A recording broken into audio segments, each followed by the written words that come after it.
So we got a question from our buddy who's studying computer science, right? Apparently this was a major that he chose because his parents and elders told him that there's a really good chance that of you getting a good job in computer science, and also he has an inclination towards the mathematical geekiness of computer science. But he's discovered after a year or so of studying computer science that he really hates it, and he loves biology, in particular human biology.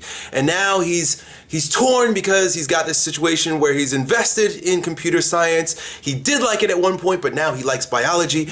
Everyone's telling him to stay here, or his family's telling him to stay here with computer science, and he wants to go over here with biology, and his friends tell him, since you love it, you should go towards biology. Now, I'm going to approach this a little bit differently. Normally, it would be like, well, you make a decision, dude. Choose one or choose the other. If you really love this one, choose this one. If you really want to be practical and focused, choose that one. What I'm going to ask you to do is step back for a moment and look at the big picture of your life. Not so much what you're going to do. You see, because Elliott Hulse always reminds you that who you're becoming is always far more important than what you're going to do. Doing is a manifestation of who you are. I recently listened to, I always reference this book, Mastery by Robert Greene. There is a portion in the book where he talks about this woman who created robots, right? She is like on the leading edge of robot creation in the world, right? She's creating all types of, she created the first like robot hand that like actually works and can think like a fucking hand. It's crazy. This woman studied biology. She was really like, her whole life she was into biology. I think that's where it began. She was into biology and sports. She was just really into mechanics, how things moved and how things worked together. But she, for some reason, was forced into studying mathematics or like computer science, similar to what you're dealing with. So there was this love and appreciation and deep-seated passion towards biology, and then the embedding of an education surrounding mathematics and computer science, right?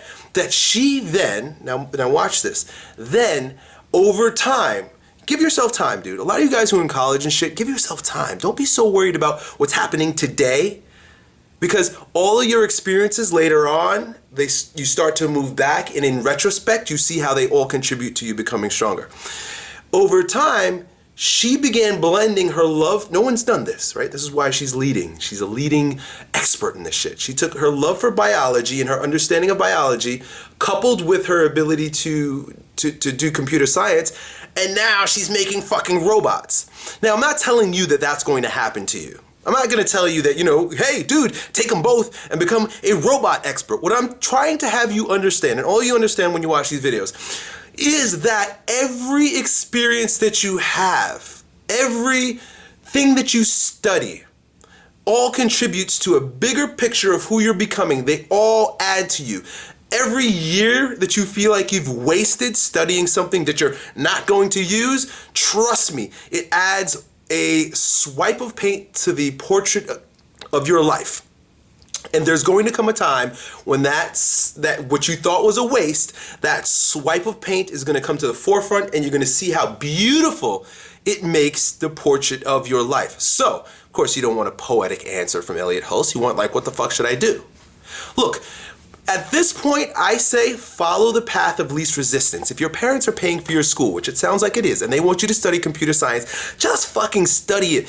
Dude, 4 years is a drop in the bucket compared to the big picture in life. Now, don't let your schooling, excuse me, I'm saying this quote wrong. Don't let your schooling get in the way of your education. Your education is perpetual. It happens every single day of your life until the day you die. You're always being educated. If you happen to be in school for computer science, do the best that you can to get good grades and pass and make your parents happy with computer science. But it does not stop you from studying biology, bro. Go to the biological museum, buy books on biology. I'm listening to audio programs right now that are about Darwin, right? You'd think I would remember his name. Darwin, and all the biology, all the biological shit that he discovered. It was fascinating, fantastic shit. So You can always study. You can always learn. You can always get better at the things you love outside of school. Don't think that school is your only opportunity. Don't think that that 4 years at university is your only opportunity to learn something. In fact, it's just a drop in the bucket. Over time, all these experiences, all the things that you've learned, good or seemingly bad, in retrospect, will add, they will contribute, and they will build upon you becoming a stronger version of yourself. 10 years from now, you're going to look back and you say, God damn, that was beautiful. Good luck.